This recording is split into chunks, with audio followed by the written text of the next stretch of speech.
Ladies and gentlemen, good evening and welcome to Spiritual Psychics TV. Welcome to Being Spiritual. I'm your host, Ashley Robinson. I'm thrilled to be here this evening with my friend Birgitta. Good evening, Birgitta. Hi, Ash. How are you? It's been a while. It has been a while. It's lovely to have you back on the show tonight. And thank you very much to Richard and SPTV for the opportunity to bring us together. That's what it says on the side of the tin, bringing like-minded people together, bringing spiritual people together. And tonight I've brought Birgitta. Birgitta used to host a show on SPTV back in, well, we were just talking a little bit about timeline, but what was the name of your show when you first was on SPTV? I'm thinking Origins ancients. of the Ancients. That's it. Thank you, Richard. And something that's absolutely fascinating to me, and I was a guest on your show one time, and over the years we've had the opportunity to talk on the show about things that make us both spiritual. You and I have worked together at Wimbledon Spiritualist Church. You've done one of my first ever interviews, actually, which is still on Still YouTube. on YouTube. Yeah, and you're also a very talented webmaster. Is there any gender attached to webmaster? Can you be a web mistress? Does that sort of conjure the thoughts of all sorts of different websites? Yeah. Sounds a little dodgy, right? Yeah, talented coder when it comes to websites, helped us with the church. And actually, there's only one other person that's ever helped us at the church, and that is indeed our producer. And Richard produced the first ever Wimbledon Spiritualist Church website. So we feel very privileged to have had people helping the church and its mission. And tonight, folks, this is a spiritualist philosophy show, so it's live and it's interactive. We want you to engage with us. The theme of tonight will be revealed in a little while, but you can ask us absolutely anything. You can either come to us and as a panel we'll answer the sort of question, or you can say, oh, that was really interesting, I'd like to ask you a question about something in particular. The theme is all about India, and I'm going to get Birgitta to talk to us a little bit about her role as an author and some of the stuff that she's been working on. But in between what we talk about, folks, you'll be able to talk to us about anything that you want to ask us in terms of spiritual. You can get a question from both. So Laura's got the hint and she's moving us on, and she said good morning from Canada. So good morning to you, Laura. It's lovely to have you on the show. Kim joins us as well on YouTube, and the next one Birgitta is going to say hello to. Sorry. And we should try and get a few of your names. We can check you're interacting with us. It's always great to know where you're watching us from the world. I'm joining you from South London today, and Birgitta is on the European continent. Yeah, I am in sunny Spain in the Costa Blanca, southern Costa Blanca. Wonderful. Hi, Julie. Hey, Sarah. Tracy Honey-Jones, lovely to have you on the show this evening. Saying good evening to me and everybody. Trees Digital Journal, welcome. That sounds cool. There's like a food icon there as well. Yeah, I'm interested to check that out later. Jill Reynolds asking how we both are. Well, I'm doing very well, thank you, Jill. Thank you for asking. Oh, Mary, it's been a while. Hope you're okay. Thank you for joining us. Carly Oak, hiya. Hey, Judith from Scotland. You almost went a little bit Scottish there with your accent, Birgitta. Hi, Linda. Hi, AJ Cook. I love that background image. Julie Caswell, lovely to have you on the show this evening as well. Hey, Maxine. Serendipity. Serendipity, yes. Yeah, that was a mouthful for me. We just talked about my neurodiversity and dyslexia. Mishi Castle, good evening to you. Hey, Ellie from Essex.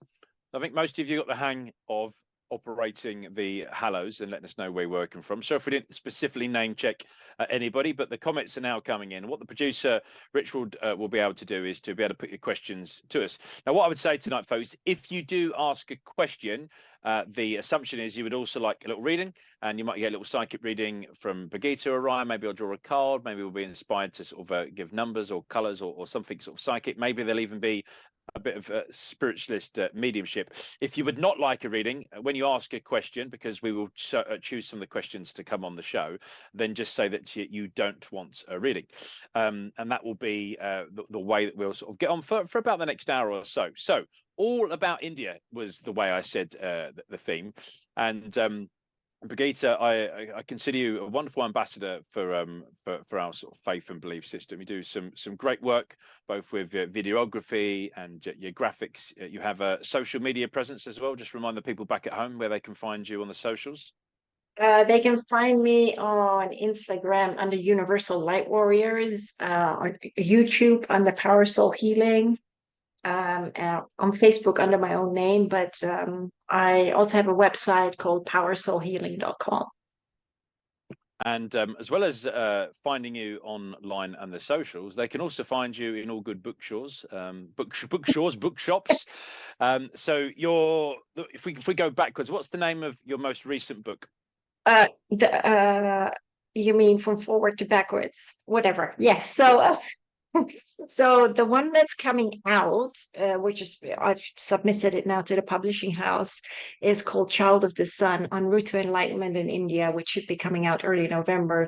There's another collaboration book coming out on the 4th of October with another 88 authors, and that's called, the title is lost on me now, but it's it's all about transformation. Oh, it's called I'm So Glad You Left Me. So empowering stories, transformational stories about how each of these 88 authors have overcome something in their lives. And the one that's recently been published, that was back in May, is called Become Empowered. And that's also a collaboration with about 15 other authors. Again, transformative or transformational stories about each of us who's overcome something. And it's all about inspiring and empowering others. And then my first book, well, that's come out back in, August, September 2022. And that's Becoming Authentically Me. And that's really about the shifting consciousness and about the trauma that I've overcome. But I will say this, it's really funny going from my first book to the one that's coming out. It's like a world of difference. And as we were discussing just previously, how we change over the years and over the months, when we put in the work.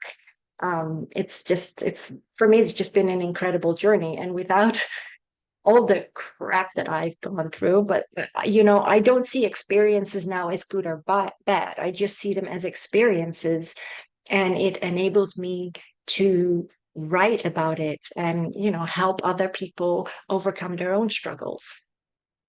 And sort of, although the books are all quite different, there seem to be, if I've understood right, and obviously I've read a few bits and pieces, that there's a bit of a theme there, that this is often about you talking from experience.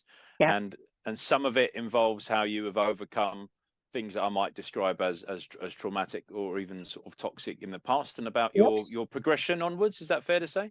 Yeah, absolutely. And it doesn't mean Go on. that doesn't mean, Ash, that I do not go through tough experiences, because I do. But I think the difference is, when we overcome something, we progress and we understand more about life. And it's like, hey, you know what? I'm going through something, but why is this happening for me? It's not, why is this happening to me? Why do people trigger me? And it's like, you just sit there with yourself, and it's like, rather than huffing and puffing like the big bad wolf, which we often do, yeah, we reflect and we take action. Sort of learning opportunities along Yes, the way. it's about, absolutely. It's really about being present in the moment and moving forward from that point. And it's accepting where we are, and then embracing the experiences, healing ourselves, hugging it out with ourselves, and even forgiving ourselves. And it's all about returning to that concept of loving ourselves, because we are loved at our divine essence.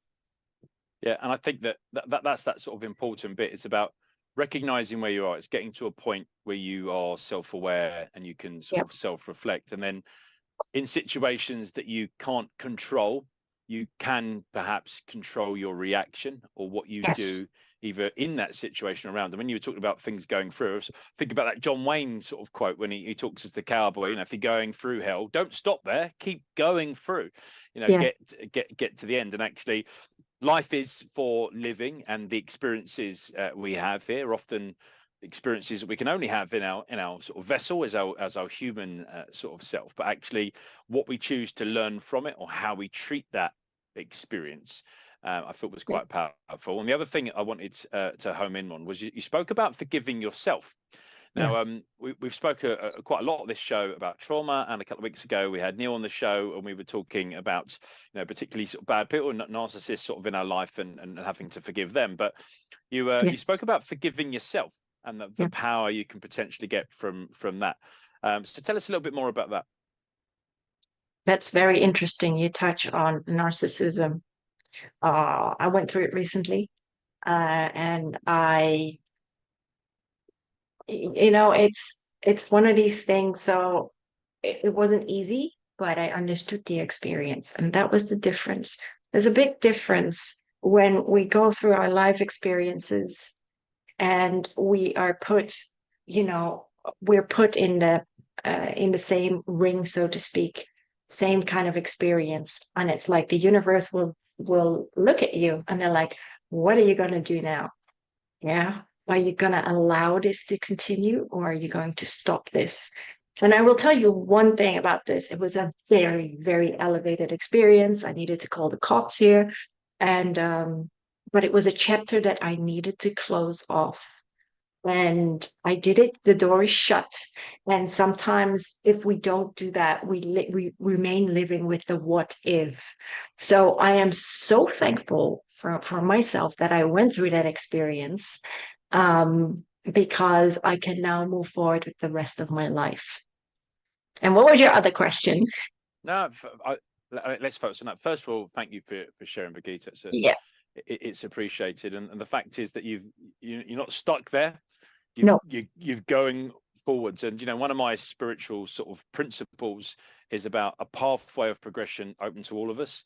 But like a game I was playing with my kids yesterday at the refurbished Battersea Power Station. I don't know if you've had the opportunity to be there, but there's a massive snakes and ladders board. And actually, you roll a dice, which is a bit like the gamble of life, isn't it? You make a decision, but Yes. actually you're on an onwards, forwards, rising trajectory, and it's a path of progression.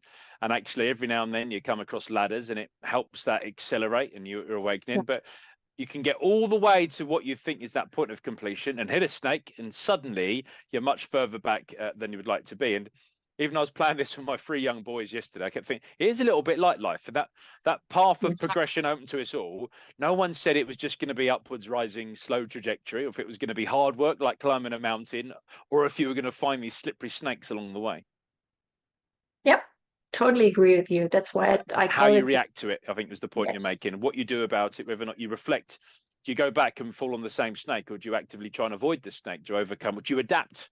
Do you get off the board and play another game? It's about the decisions we make, and therefore there's an element of taking control in a situation that perhaps we haven't controlled what's happened to us. Is that right? Absolutely. Yeah. And for me, I mean, for me, it lasted just under 3 weeks because I could not take it anymore. Oh, I couldn't. I couldn't live in my own home like this anymore. It was just so toxic.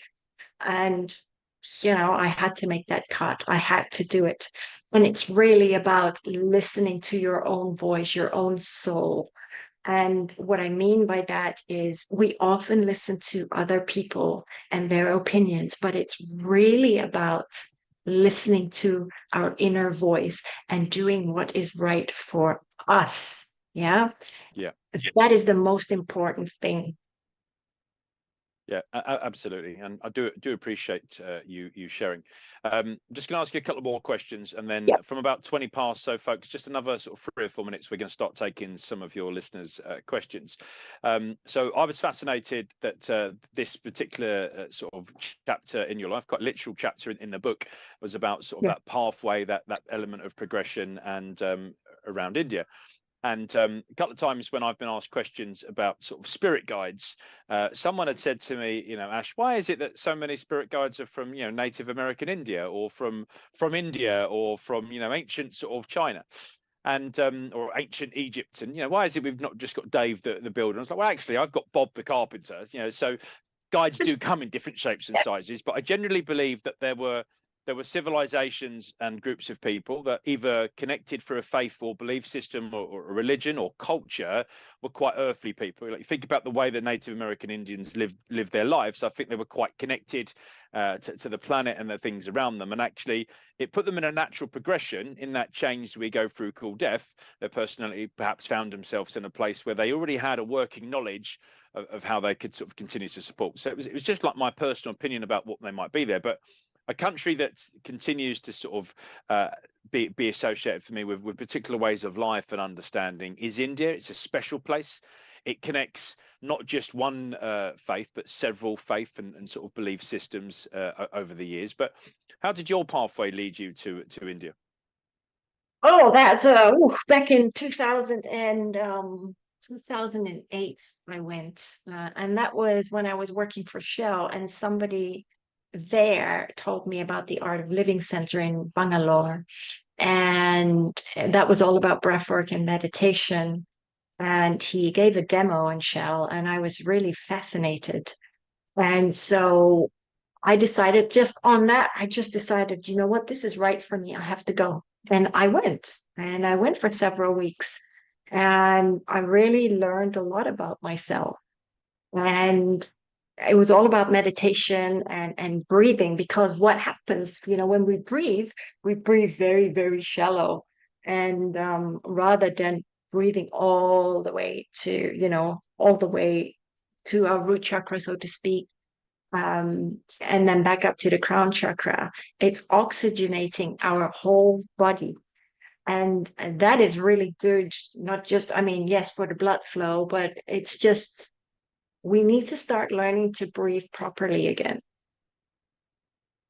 And is that a physical element of learning how to breathe properly, or is Oh, there an yeah, it element of that, is. of connecting through the interfaces? The spiritual mind having to learn to breathe at the same time as the physical body. Well, it's like how I was taught there, and that didn't come overnight, but it's like, you breathe in for 4 counts, hold it for 4 counts, breathe out for 4 counts, and hold it for 4 counts. And then I did it after that, now I can do 8, and then hold it for 8, breathe out for 8, and then hold it for 8. And that really, when you start doing that, you will feel a lot better. Yeah. It's like when you want to reach that point zero, you can do it that way, but you can also count from 100 back to naught. Um, and you will reach that as well. But it's the breath work that's just really important. And I think we've forgotten that. Yeah, I think that so many therapies, and I know that you're yourself a therapist, from sort of depression and anxiety, neuro linguistic programming, all of those have an element of like just finding that time to center yourself, to earth yourself, to breathe properly. I remember the first time I had a panic attack, the first time I had an asthma attack, there was this element of just coming back and centering myself, and Yeah. learning to sort of slow down my breathing. And actually, you're right, it always feels better regardless of what has happened. I'm convinced the British mentality of, brew up and make a cup of tea, keep calm and sort of carry on, was an element of like, you're gonna have to stop and concentrate and make the tea, and you're learning to slow down, breathe properly, and and brew that cup of tea. So yeah, really, really important stuff. And there'll be lots of themes of that throughout the chat. So first question that's come up is one from Kim. She asks, do you think guides and guardian angels are the same thing? So I'll let you come in, Birgitta, first for your sort of opinion on that. I'll give an opinion as well, and then Kim will draw a card for you, and then we'll take the next question. Is that a trick question, Kim? Technically, we're all one, but Your guides. So your guardian angel is with you throughout your lifetime. And there's a little exercise that I will give you, by the way, but your guides can change throughout your lifetime, depending on where you're at, and how you progress. But there's this neat little trick, that I learned from an interview with Ella Ringrose, and it really, really works. It's where you just sit and you close your eyes and you take a couple of deep breaths and you think of your guardian angel, right? It doesn't matter whether you know what your guardian angel looks like, that is not important. But just think of a green cord, like an energetic cord that comes from your heart space, and link that to the heart space of your guardian angel. And just send that love to your guardian angel and ask for your guardian angel to send it back. And just keep doing that for about 5 minutes and do that every single day. And I will tell you, you will start to feel that love from them. It's so simple, but so profound. And I dare you to try it. That's a great experiment. I think we could all have a go at trying. And yeah, don't disagree with anything you just said there, which is always nice. What I would say is I think that there's an element of us as human beings always wanting to label things, and Yes. there's very few teachings, from a spiritualist point of view, where guide teams have come through and said, you must call these people guardian angels, you must call these people guides, you must call these people helpers. I think there's that human condition to Yep. want to label things, and often we do that out of a simple thing. So if you break down the words, sort of, Kim, guardian angels, what does that suggest? A guardian. And actually that they recognize there's some sort of angelic kingdom, dimension, realm. And actually the guardian angel was the angel that seems to be guarding me, protecting me. There's an element of protection there. Guides, we think about wayfinders and guides, directors, directing the line. But I think about, I love the way that Birgitta said that whatever's going on in our life, we associate that with different guides. And I think that it's the same in our human life, right? As we go through, nurseries and receptions and primary schools and high schools in the UK, and you get different teachers, and some teachers stay with you and they're sort of your principal tutor. Other people are there to help you about, particular subjects. You get your maths teacher or your language sort of teacher, and you have a language as developing your English language because you're an English speaker, or you might get a language teacher that's teaching you as a sort of second language. So all of these teachers can do different things at different times in our life, and I think that it's whatever you feel and sort of develop it within spiritualism. Just at Wimbledon Church, you'll probably have a dozen different names for that team. You hear about our inspirers and our helpers and our friends and stuff. So yeah, thanks for asking that question, Kim. I'll draw a quick card for you as well, and Carol and Julie are going to try that, which is great. And Kim, I'm using my medieval deck today, and actually I just drew the skills card, which is quite cool. So there's Birgitta giving you some learning and development opportunities, and this card here, number 9, the skill set. You've got the crossbow, and you've got some arrows that are already in the ground. And for me, this card always talks about the sort of the opportunities to do things differently. So with the arrow, you've taken it on a step by putting it on a crossbow. Increased power. You can perhaps do it one-handed. Maybe the arrow is going to sort of go twice as far. So there's an element about taking the skill set you already have, developing that, enhancing that. In some way, shape, or form, making it go twice as long or twice as fast or twice the sort of impact. There's also an element of you being around to help with other people, recognizing the power that you have, the skill set that perhaps you rely on that's already there. The idea of those arrows, particularly the two in the grass, is thinking about the fact that the arrows have already perhaps been fired as opposed to sort of waiting. The skills which we are born with and that perhaps we acquire through education. And there we were talking about guides and educators. So I think it's quite symbolic that I drew that card. And often this talks about our talents, our expertise, our cleverness, the equipment that we might use at work and play. So yeah, think about all those tools and the equipment as well. Recognize that tension. Birgitta, anything you wanted to add for Kim? Yeah. So it's fair that Kim, it's almost like I want to say there's like three well, it's called standing stones, a passage. It's almost like I want to say you're moving. I call that transfer lumination, which means you are transforming. You're going from one it's almost saying one dimension into another, one passageway to another passageway, closing one door, opening up another. But to get to that, there are some things that you are experiencing currently that you really need to walk through. And it's like, like Pegasus rising, and it's transcending that and going beyond. And it's really opening yourself up more to spirit. It's a very interesting time for you in the next couple of months. Lovely. Thank you, Birgitta. And thank you, Kim, for asking us that question. So keep your questions coming, folks. And the producer is going to try and select some potentially at random. Like Maxine's just come up. So Maxine says, when I had a major life events, birth and marriage, why have these things always been kiboshed by the universe? Partner developed epilepsy when I was 40 weeks pregnant, was due to get married the other week. Then our son had to have an emergency op. We couldn't get married. Well, Maxine, I am sorry that you've been challenged so much by these life events. You talk about being kiboshed by the universe, and I don't have a sort of honest answer that will bring you with any great comfort. In my own sort of personal opinion, which is limited by my capacity as a human being, is that we wouldn't choose any sort of difficult lives. And then I think to myself, well, maybe not the first time round, but actually, if we'd done it a couple of times, maybe we would make a choice to have a more difficult or challenging life, because we start to develop tolerance and resilience, and we think we can get through it and we can help others. So when you talk about destiny, there's always a chance that perhaps you've chosen that because you can deal with it, or the universe has presented you with it because that's the way that things are unfolding. I think it's also fair to say that you might not have had any choice in this. Sometimes things on planet Earth go wrong. There is an absolute sort of universal law that this planet has to abide by. In the spirit world, all they need to do is sync and things can happen immediately. But sometimes things, particularly around health, it can be affected by the conditions. And sometimes that isn't because of our own decisions and our own free will. It might be as a result of the way that people are living around us. The amount of radiation that's being sort of put out by them, the way that people are living their lives, or sort of poisons and toxins in the or just poor decisions that people make around us. And then there's this element of us having to react to it. But I think whatever has happened, I can always hear my friend Ralph Steadman whispering in my ear, well, that was meant to be, and it has happened now. And as a result, your reaction to it was that sort of test and challenge, and you were able to get through it, and you will sort of get through it. So yeah, I don't have, as I say, an answer which I think will bring you any comfort to it. But thank you for sharing with us, Maxine.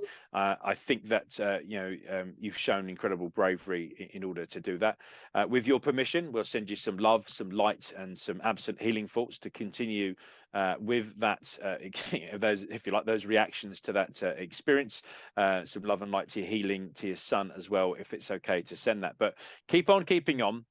Know what you want to achieve and how you want to achieve it. And in that pursuit of happiness while having this earthly experience, try and do as many things as you can. Set those intentions. Try and do those things with people you love. Do things that you love with those people that you love, and recognize that you're still here. Okay, you're still keeping on, and even if the universe wasn't in direct control of that, you were able to react to it. So yeah, keep on keeping on. But Maxine, I'll draw a card for you in a moment. Birgitta, anything you could say to that? No, you've already covered it. It's life, isn't it? We so we don't always when we incarnate on this earth, we do not remember the lessons we've signed up for. Yeah, and then we go through the motions, and it's like, well, why is this happening to me? Yeah, and that's why I say, why is this happening for me? We are given, and this is right, as Ashley has said, we are given these experiences because our guides, the universe, know that we can handle these to inspire other people. Yeah, it's how you power through it. And I think it is courageous of you to, to put this out there on social media. And like I said, it's just taking that step back and just reflecting and just breathing through it, and see whenever something happens like this, it's just sit still and think about it, rather than going really frantic. Sometimes these things happen for a reason, and we don't often understand what the reason is, but maybe 6 months down the line, we do. But can I give you a little exercise to do? And anybody that's listening can do this. This goes into my next book, by the way. It's all about the angelic realm. And there are unemployed angels, okay? You call them the unemployed angels. I call them self-employed angels. Somebody else calls them volunteer angels. It doesn't matter. Normally, we call upon the archangels like Michael, Raphael, you name them. Yeah, but the unemployed angels, they're like readily wanting to help you. And what you do is you just sit down and you have a notepad and, of course, a pen, and you sit down and you say to the unemployed angels, angels of the highest vibrational frequency and love and compassion, I ask that you assist me now and just write down. And for every, I don't care if you have 30 things, 40 things, 50 things, you just start with, I would like to have an unemployed angel help me with my health or somebody else's health, or finding a house, anything. It doesn't matter, and don't think you are not worthy of anything. Sometimes it's like, oh, well, I can't ask for this, because I shouldn't be asking for this. Or it's like abundance, but just ask for it. It's like I had a list of like 30 things in the last 2 weeks, and I've crossed some of these things off because they've helped me. But it's not like you sit there and it's like, oh, you know what? I'm going to write it down and then I'm going to shut it. No, it's just like every single day, and make sure that you acknowledge them, and just say what you've got on your list. And if you want a sign, I asked for a sign for something in my spiritual development. I asked to see a little lizard, forgot about it. And today I saw a little lizard. I asked for inspiration for my next book. And then boom, it hit me. It was staring me right in the face. But these are little things. And Maxine, it's all about trust and having that faith and knowing that you can turn it around. And it's okay to ask the unemployed angels for help. Try it and just see what happens. But I can tell you this, when you are open and receptive, they are really willing to help you. I love that. I've never heard that exact term before, sort of unemployed angels, and Yes. it makes perfect sense. And how many of us go straight to social media and say, I've got this problem, can anyone help me? Or we go on YouTube for a tutorial, or we send out on a WhatsApp group and ask for help. So yeah, for me, that is really like great plain English. Yeah, we've got these unemployed angels there waiting to help us. Yes. Be open to their help and ask for it. Assign them a job.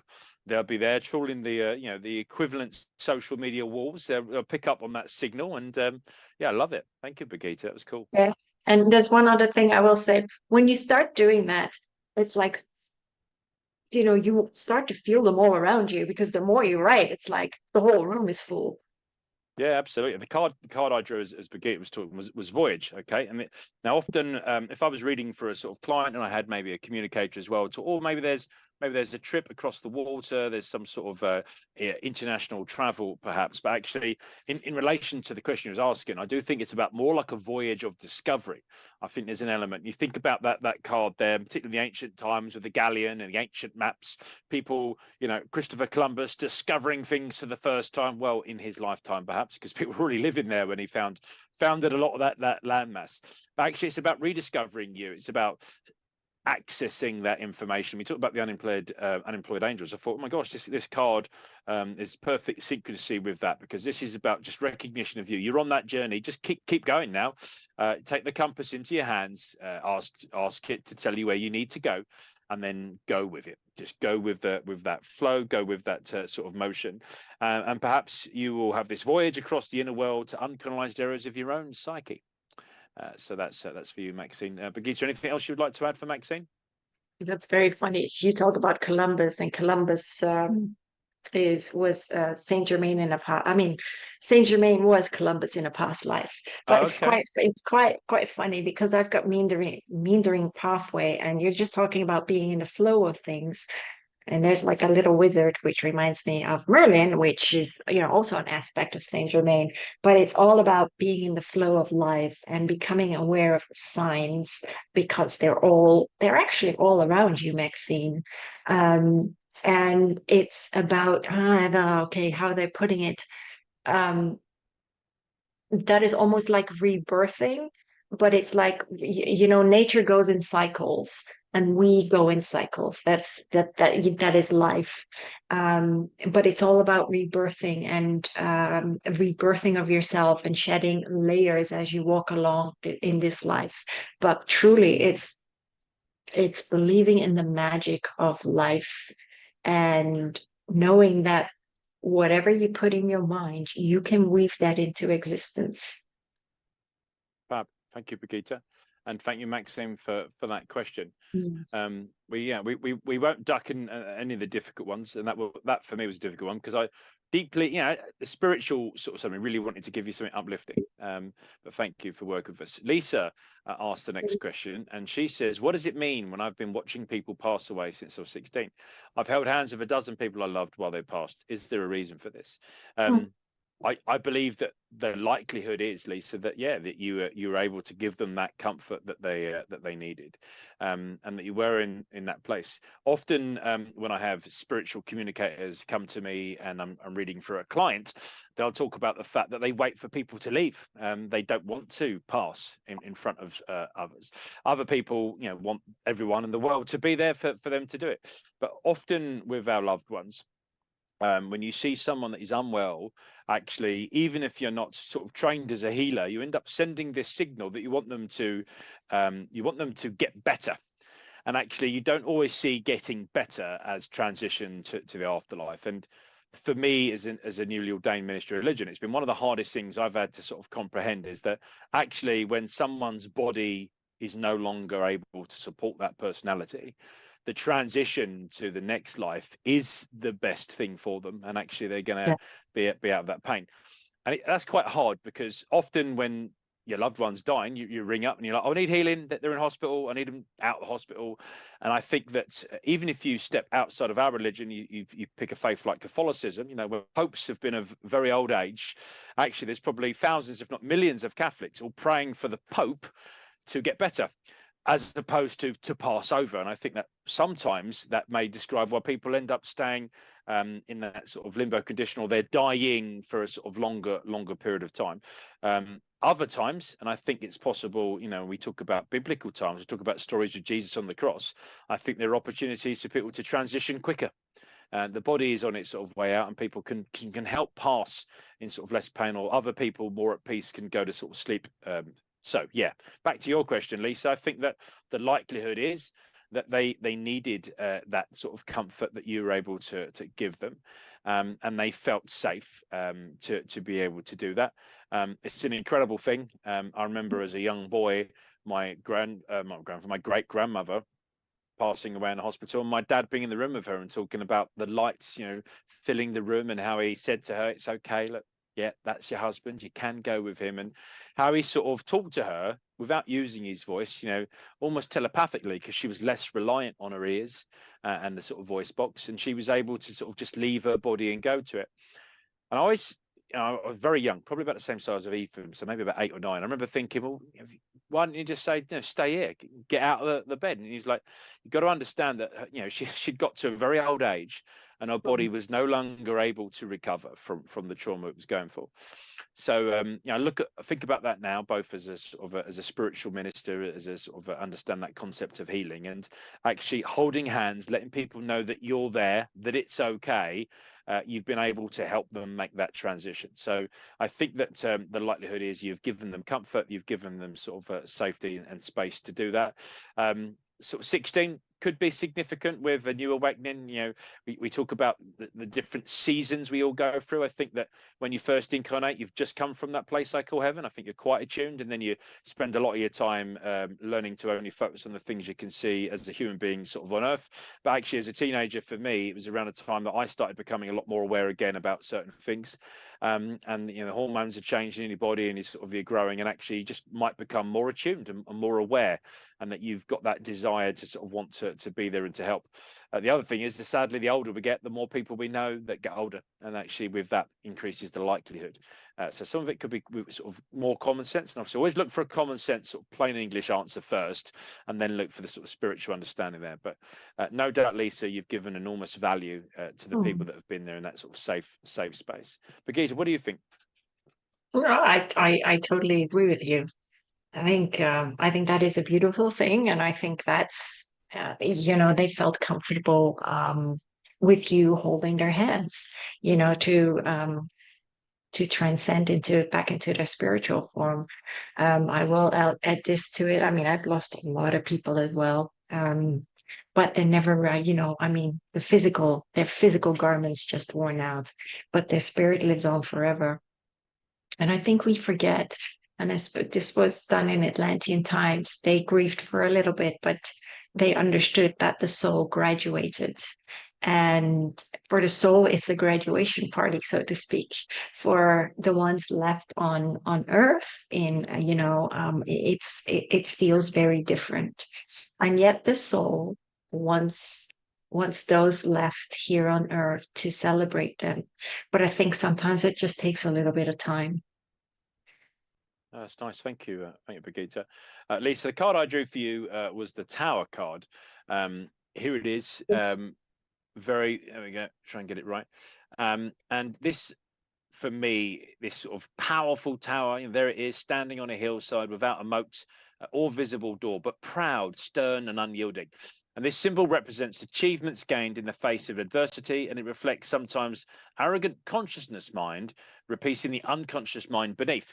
And we think about what we were just sort of just talking about, and I think there's an element of like, regardless of the challenges that this life has thrown you at, you've been able to overcome and adapt. You've been able to innovate and do things differently. I often see this card as well as about the element to sort of see the big picture, because there you are in a tower on a hill. So you're elevated. You can see the bigger picture. You can see perhaps risks and threats. And if you've gone through a period of trauma, it's really important that you can, you had your head on swivel, you can look around. But while you're there, I'd say you can also see with risk, you can see opportunities.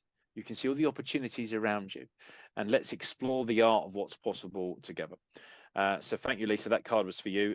You've just shared that your mum cried a tear and then passed when I told her it was okay. How powerful. And Lisa, thank you for sharing that with you, because that would have been an incredible burden. And actually, lots of people, they feel that they've got to be here, that they've got to get out of that bed and walk and be around. And just taking that burden off their shoulders and carrying it for them and saying it's going to be okay. Absolutely incredible. So well done. They talk about love being unconditional, and how do you show that? You show it through service and deeds. And that was a beautiful thing. Anything else you wanted to add for Lisa? It's funny because I have the spirit guardian of autumn, and again, it's all about letting go. So very interesting that you got the tower. So in the next couple of months, it's all about letting certain things go, whether it's experiences or people, to allow for new things to come in.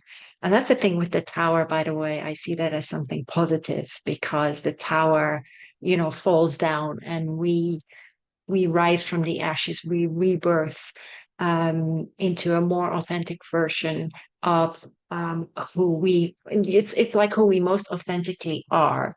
And we keep progressing and developing, and we keep shedding the layers, and that is just the beauty of life.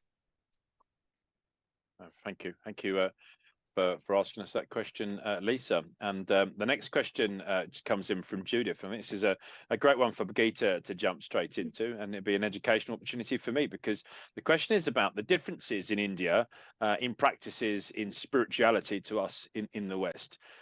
Is their awareness more enlightened? So I'd be fascinated to know a little bit about this. I'm blessed to have clients from all over the world come for readings, and I've got a client that I met in the UK that lives in India. And we've had some fascinating conversations about where his core sort of faith, belief, and culture systems meet mine, and how we sort of meet in the middle to practice sort of mediumship. So, yeah, Birgitta, I'd love to know, what can you tell us about the differences in India, particularly in relation to practices in spirituality to us in the West, and anything about awareness? Is it more enlightened in India? Yes. Well, yeah, well, yes. Yeah, the short answer is yes.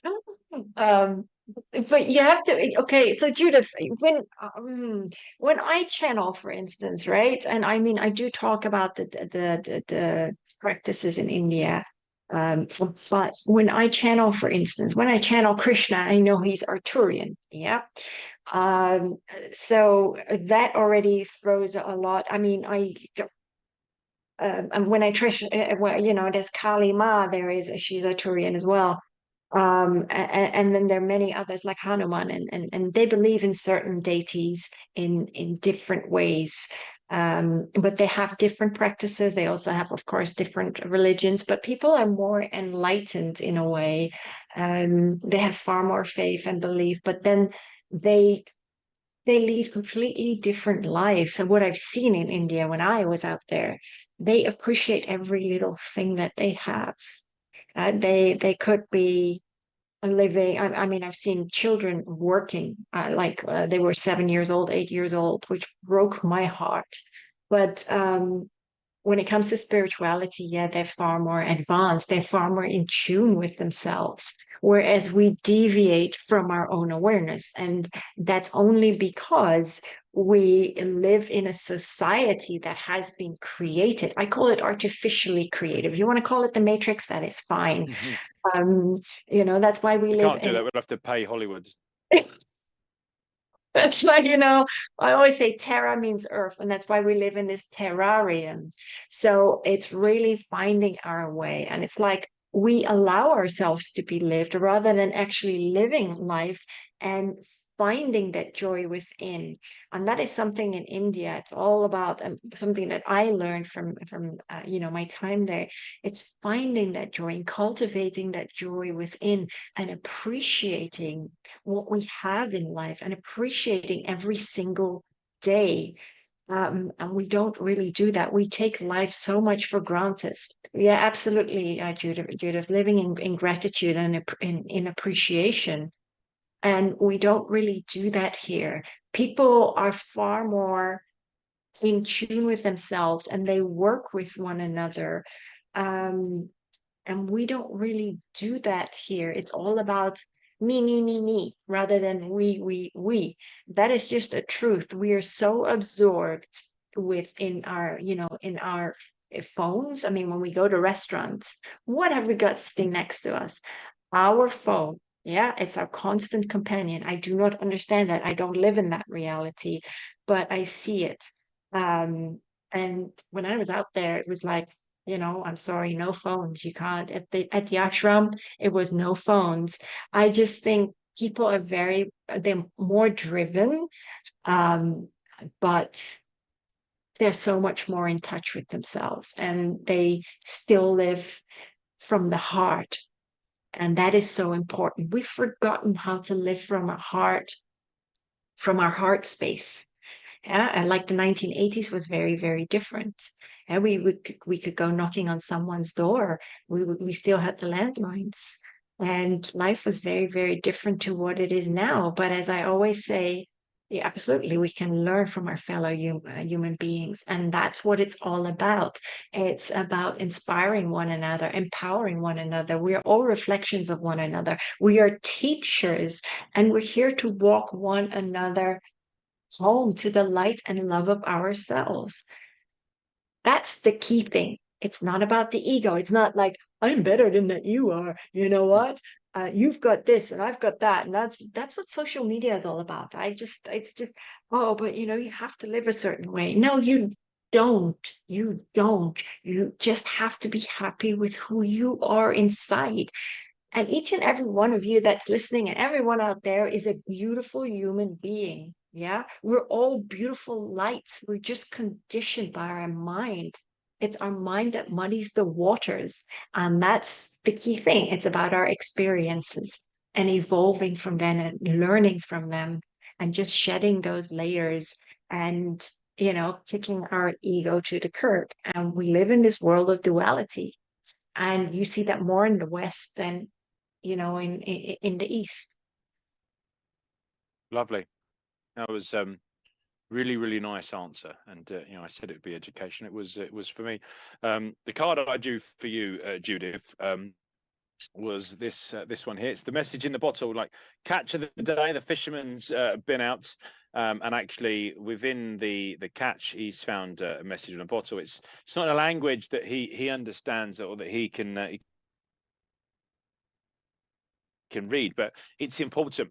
And often symbolize this card as actually is like, get ready, stand by, incoming, message about to receive you. It could be by letter, it could be an email, it could be a text message, it could be something you receive within your mind's eye. But I often find this card as like sort of a standby.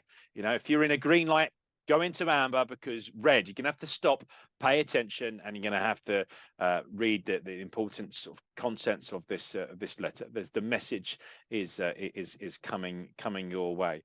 So that was for you, Birgitta. Anything else you wanted to add for Judith? Thanks, funny.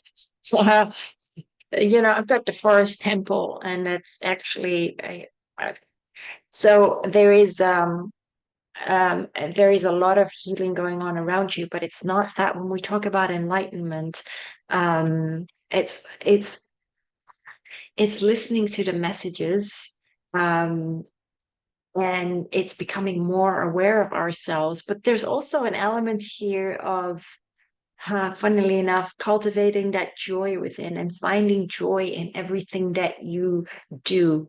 Spark. I got the word spark.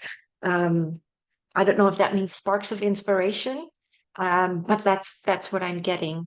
And where there are, they call it light bulb moments. But I think if there's something that just plops in your head, then take action on that, or just write it down. Cracking. Thank you, Birgitta, and thank you, Judith, for asking that question. So last 10 minutes or so, folks, to get your last few questions in. You can find me on my socials at Ash Robinson Medium. Do head over to SPTV fan page for those of you on Facebook as well, to engage with other sort of like-minded people. But beware. There are people out there looking to fish for your information. So there was the fisherman's catch of the day. But beware of fishers. Always have your guard up. Remember that SPTV will never create a profile, contact you, and none of the hosts or mediums will write to you directly offering to do private readings for a fee. So just beware. We are teaching you to be cautious. Right. Marcel Higgins says, hi, do you have any advice about protection, as I have a nasty neighbours projecting lots of negativity and I'm really positive? Well, that is the best defense, is often a good offense. And if you're offensive, a positive one of love and light, then absolutely, Marcel, that's definitely the right things to be able to do. In my work as a minister, I often get invited to come to people's homes, sometimes because they think there could be poltergeist activity or other paranormal things that they want investigated. Sometimes we do what we call house blessing. Sometimes we do a house clearance. Most recently, I had an opportunity to actually do a bit of what I refer to as rescue work. It's in the grounds of a very old site where people were almost sort of trapped in limbo. The personality was halfway out of the body because the body had given up, but they're almost trapped in what people might describe as a limbo, a sort of fourth dimension, before a proper transition to that place I call heaven, and perhaps what I might call the fifth dimension. And actually, a lot of it is just about explaining to them that's okay.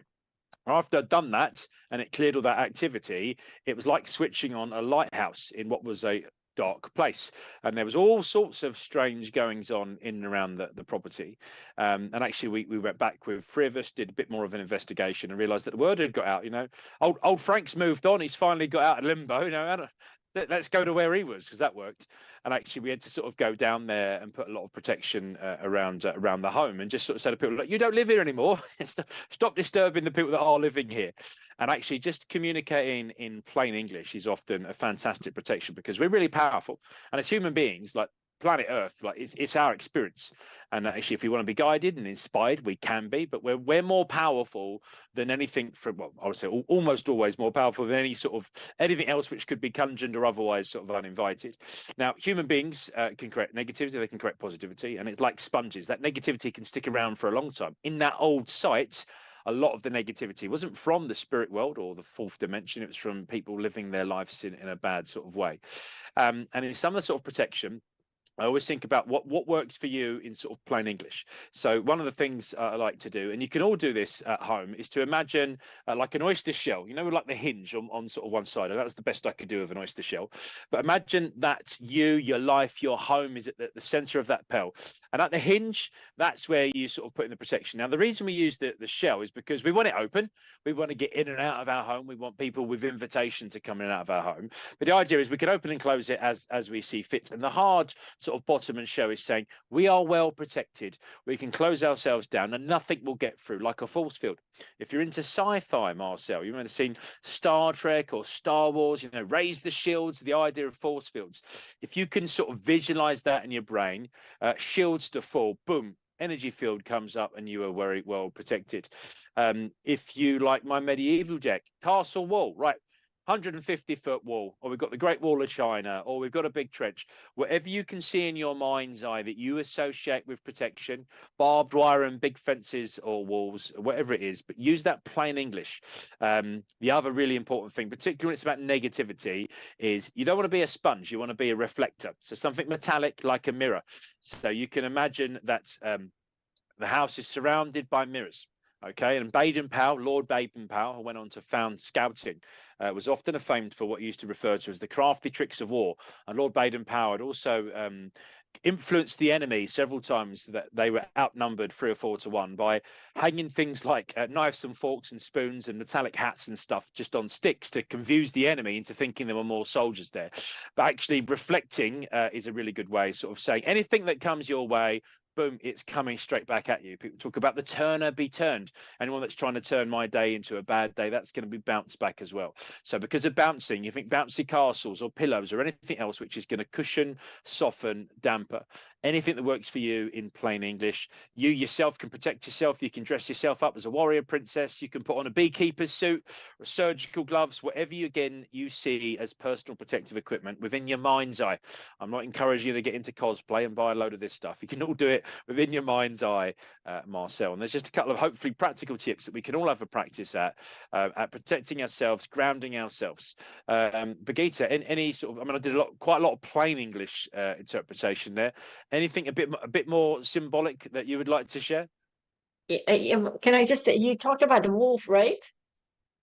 You don't Me? mention the wolf? Yeah.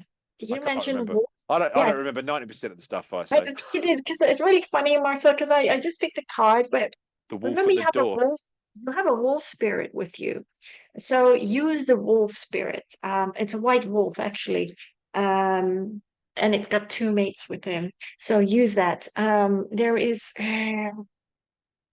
Ashley's mentioned everything. The other thing I can only add to that, I'm not sure if you heard it when I was discussing it earlier about asking the unemployed angels for help, but you can ask them to help you with not casting out your noisy neighbors, but to do something about your noisy neighbors, and just keep asking them every day and just write it down. And remember to always ask the angels of the highest frequency and vibration of love and compassion, and just say exactly to them what it is that you want, and they will put a mountain in between or protect you. But you can use any of the techniques that Ash advised of earlier. Right, and the card I drew for you is peace. May you find some peace. And this is a beautiful card. I love it. I love the beautiful light that's coming through. You've got that fantastic stained glass. It's flooded with light shining into what I imagine as some sort of cathedral or sort of a palace. And this is all about your inner peace. It's about reconciliation. It's the religious element, perhaps, of our hearts. We talk about faith and belief systems, but I want to talk about you finding some peace and resolution there, Marcel. And Birgitta, anything else you'd like to add in closing for Marcel? No, sorry, it's just something that they said. It's they call it freezing the noise. Freeze the And that's noise. basically what they're saying, freezing the noise. However that's going to work, however you're going to do it, something will happen. Great, and good bit of advice and advice there for all of you to take. And just like that, an hour has flashed by, folks.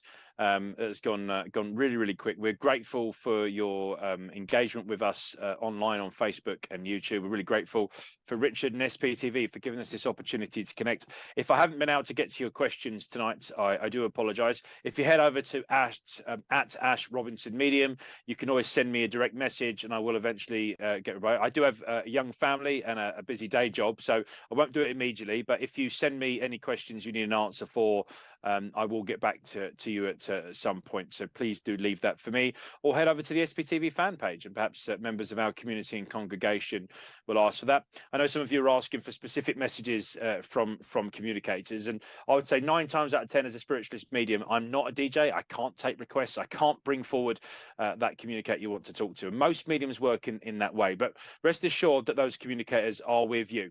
And you have the opportunity to let them know anything that you're thinking or feeling, that they'll be in that place that I call heaven. But ladies and gentlemen, boys and girls, Facebookers and YouTubers alike, thank you for being with us tonight.